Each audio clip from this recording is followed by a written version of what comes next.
This episode of the IC Lounge is sponsored in part by the Benechoice Companies, a benefits and financial choices company, helping companies navigate the ever-changing healthcare industry by choosing the benefits plan that meets their needs. For more information, visit benechoicecompanies.com. And the Iser family, supporting work that promotes a more inclusive community. Siraj Family Homes believes in stability, safety, and permanency for all children. To learn about our programs, training opportunities, and services for prospective foster or adoptive parents, call 334-271-2402 or visit sirajfh.com. Want to transform your workplace environment? Imperial Consulting Services Group collaborates with organizations of any size to build diverse, inclusive, tech-driven workplaces through fostering responsible leadership and cultivating engaged employees. We offer DEI and belonging consulting and training, strategic planning, and professional, organizational, and design services. Put our proven strategies to work for you. Schedule your appointment today at imperialcsg.com. Welcome to another episode of the IC Lounge, a podcast that embraces the diversity of conversation. I am your host, Angela Washington, owner and founder of Imperial Consulting Services Group. Today's episode concludes the three-part series on colorism, Shades of Identity, unveiling colorism's impact on society. During this segment, we will talk to a couple who loves across cultures. We will delve into the heartfelt narrative of Erman and Carol Samelo. Erman was born and raised in the Philippines, and Carol is white American. They are the first interracial marriage of their families. So, Erman and Carol, welcome. Glad to have you guys with us. Tell us a little bit more about yourselves and how you both met and what attracted you to each other, considering your diverse cultural backgrounds. So I know Carol is dying to tell us. Go ahead, Carol. You want me to go first? Yes. Okay. I'm Carol. I am a sign language interpreter, and we've been married for 29 years, together a total of 33 years so far. So we first met in 1989 when I was still in high school and he had just joined the Air Force. This was in Colorado. And a year after we met, my then boyfriend and I broke up, and all of a sudden I didn't have a date to my senior prom that was 3 weeks away. So I asked a friend of mine from school who dated him briefly 2 months or something, if it was okay with her if I asked him to prom, and she said yes, and she gave me his number. Oh. And I asked him to prom, and he said yes, and we've been together ever since. That was 33 years ago, and I thought he was going to be my rebound guy, and I was really concerned about that because I really liked him. And then I guess it's safe to say you're not a rebound anymore now, right? 33 years later. So we started dating at my senior prom, and then we got married 4 years later after I graduated college. So we met through my then boyfriend's family and friends. So we did have a chance to become acquainted with each other for a year first before we started dating. Okay. So by the time I needed a date, I already knew that he was incredibly handsome and nice and sweet and friendly. Aww. And yeah. You've got to buy her something nice. So let's hear from you. Well, yeah, I was, like you said, I was born in the Philippines. Mm-hmm. I moved to Guam in 1985, which I was 19. So I worked there for a couple of years, and then I joined the Air Force, mm-hmm. And that was 1989. So I joined the Air Force in 89, and I went to Texas for basic training and Mississippi for tech school, and the Air Force Academy is where I was my first duty station. Okay. And that's where I met Carol, like she said, through a family friend So what attracted you to Carol? Carol, she is very attractive. I mean, I guess you can say attraction at first sight, or love at first sight, and that was one of the, I guess, a requisite for me when is how I look at appearance first. I know it might sound shallow, but I guess it's not. It's what you noticed first. Yeah. So that's what you before notice you first, get to right? know them. And then we started, we started dating. But another thing is I need somebody, being in the military, I need somebody who's strong, and that, because I know I might get deployed or maybe be stationed somewhere. Absolutely. Yeah. So I know I see that in Carol, and she is smart, and I know very hardworking. And now I was raised in the military, so I was used to that life already, moving around and everything. So let me ask you guys, what are some of the challenges you faced as a couple due to cultural differences, and how did you overcome them? Language, first of all. That was going to be my answer too. I came from the Philippines. We did speak English, but Well, tell our viewers and followers what are the languages that you are. The language that I spoke growing up is called Hiligaynon, which is from my island. From the Philippines? From the Philippines. And then the second language is Tagalog, which is the national language of the Philippines. So it's multiple languges of the Philippines. So it's many. Over 100 languages in the Philippines. Oh, wow. So for the islands to be able to talk, we adapted. They made Tagalog as the national language. Okay. So we all spoke Tagalog, and what was the Well, English is your third language. So when we first started dating, he was brand new to the continental U.S. And his English was not nearly as good and fluent and fluid as it is now. So it was the communication was more of a struggle when we first started out. Especially on her part, because I would say something that I thought would be sweet. It came out wrong. It came out wrong. For instance. You knew his intentions. Yes, and then when we were talking, I told her, when I first saw you, you started bugging me. Oh my! I know. And then I looked at him. What I meant was, and then she corrected me. Are you sure that's what you want to say? I said, well, you've been in my mind and all that stuff, but it just. But it took a long time. Yes, it took a long time to get to that though, because he saw my face. I looked at him and went, "Why? What did I do?" And then he realized, "Oh no, that's the wrong reaction. I said it the wrong way." So we went back and forth. We finally figured out what he was trying to say was that he couldn't stop thinking of me, that I was on his mind all the time. And then I had that reaction, which is what he was looking for. I kudos to her for being so patient. Gotcha. And a lot of that I credit to our ages, because when we started dating, I was 18 and he was 23. Okay. So I was young. I had all the time in the world. I could take a couple years to make sure because in the beginning, to be totally honest, I mean, I knew he was nice and sweet and a gentleman and everything that I said before, but I couldn't accurately gauge his intelligence because his English wasn't good enough to do his intelligence justice. And I wanted to make sure I married someone who was smart enough for me. So I was young enough. I had all the time in the world. I said, I'm going to wait and find out what this guy, he's worth waiting for. So I waited, and and of course, over the months and the years, his English improved dramatically. And then he went to college. He started college in Colorado, and he was getting all A's and B's in college, which obviously was taught in English. And then I realized, if he can go to college and get all A's and B's, he's obviously really smart. I just have to be patient and wait for his spoken language to catch up. Right. And I did, and it was worth it. Well, and I found out he's super smart. Good. So let me ask you this.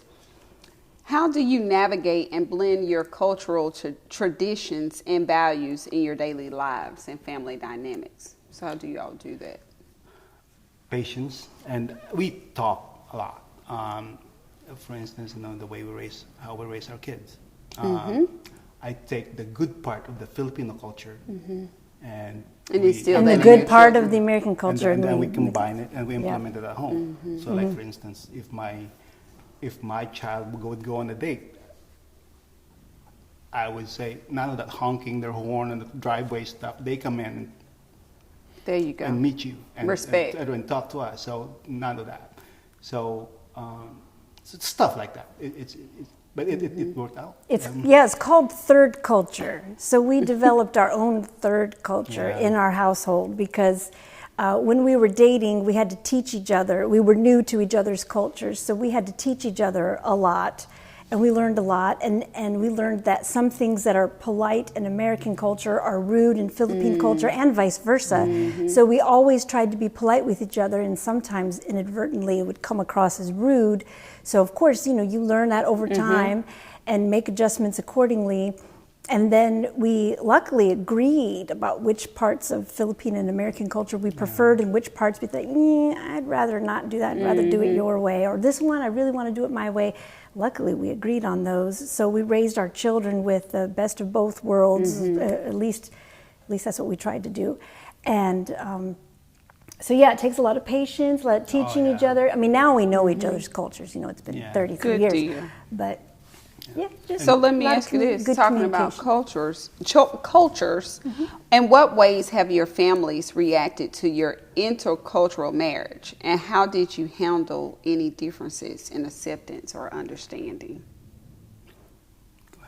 My parents were fine from the get-go, and again here in the U.S., and especially since we were military and moving all around, we had more of a multicultural experience already in our lives than he had growing up in much more of a monocultural situation where everybody was Filipino.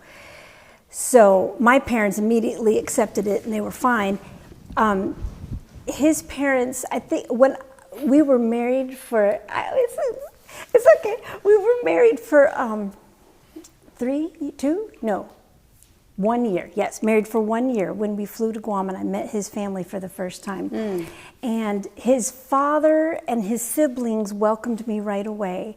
His mother looked at me and she was kind of, checking me out. She was a little unsure, and she said, I heard that American women divorce their husbands for no reason. Oh, okay. Yeah, it was. And they had never had a white person in their house before or in their family before or anything like that. And so, but we were there for 3 weeks.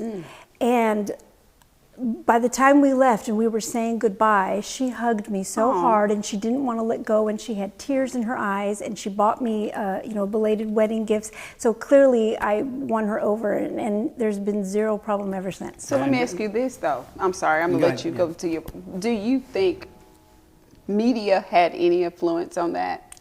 Yes. And this is before social media. This is just news. Yeah, definitely. News media. News and movies. Or articles or, from editorials or things of that nature. Movies and of course stories, tell tales. Yes. And that's one of the things that I guess it did not really I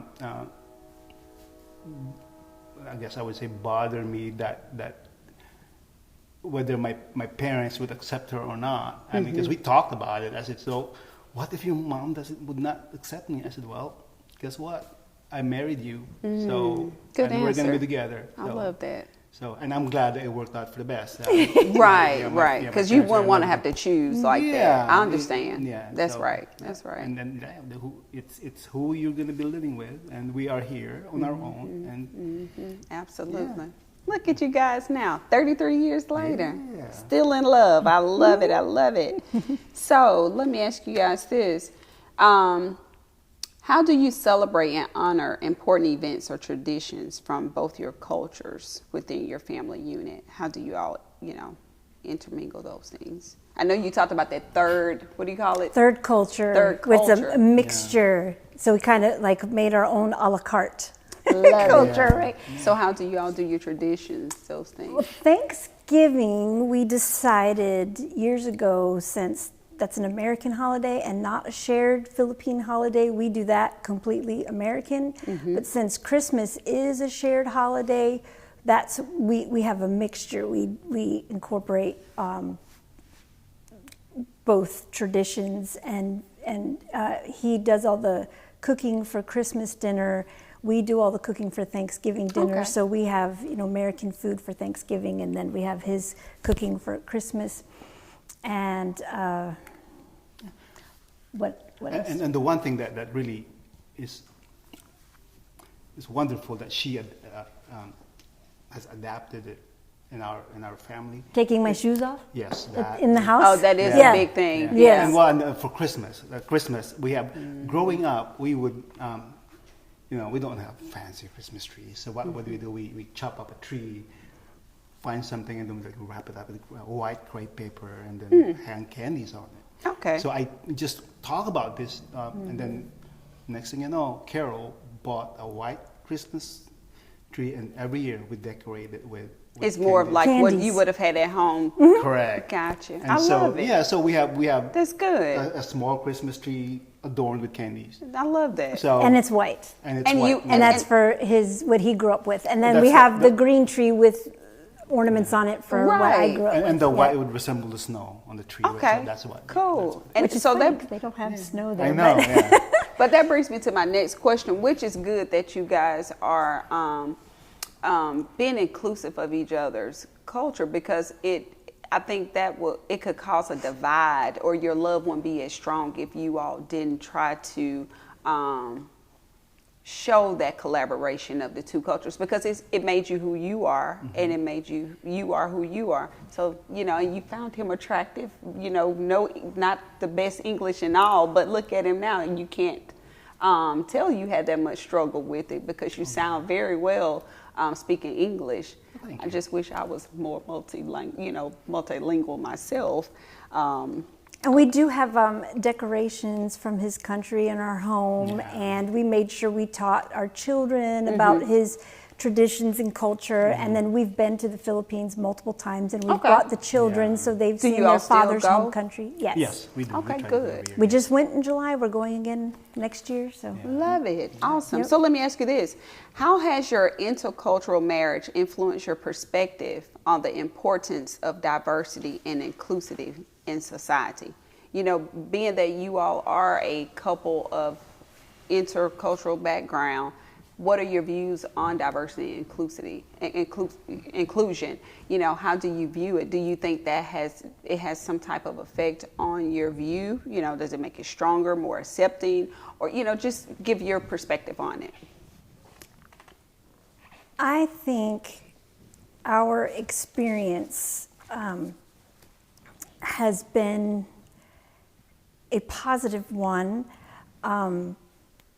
And our children have even said, I'm so glad that you are our parents and that we were raised like this because of their diverse perspectives on things that a lot of their peers don't have. So I think it has enriched our lives, and that we have become more open-minded and learned more about the world and are more worldly than we would have been if we had married someone exactly the same. And also traveling and having grown up in the military and then marrying the military, that helps too, because you get to meet different people and you get exposed to different things. So I think the more different people can meet, and the easiest way to do that is traveling, unless that's not affordable. But if you can even do it, like driving to Atlanta and doing something multicultural in Atlanta, if you can't afford to travel with a going to a plane different ticket, restaurant. or even different Different restaurants. cuisines. Yes, you Yeah. can get it. You can still get multicultural Reading. experiences locally. Yeah. Yes. And the willingness to talk about each other's differences. There you go. Yes. And I also, agree. talk about it, and then do not judge or just accept it and be willing to change. Absolutely. If it's just because you don't agree on somebody, that doesn't mean that's the end of the world. I mean, you don't have to And have grace and that's my patience. word I love to use. And Accept whatever, and accept criticism. So that's what we've been. I tell her, my son, when we were through our lives, that if you hear me say something wrong or say something in English that's wrong, correct me. Right. Just don't do it in public. Right. Yeah. Exactly. Come to me later. And Right. In private. So let me ask you this: since you just brought that up about children, is there something in particular, cultural heritage related, that you all are sticklers about, or certain things that you all want to make sure your children retain or know or have in regards to your Filipino background and also from your white American background? The Asian concept of respecting your elders was huge to him and huge in our house. That was something that was not negotiable.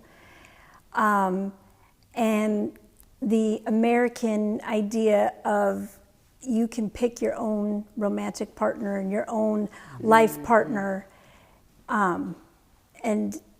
and when you're an adult, you can have more independence. In their culture, even when you reach adulthood, if your parents disagree with something, you're expected to still adhere to their rules, even if you're well into adulthood.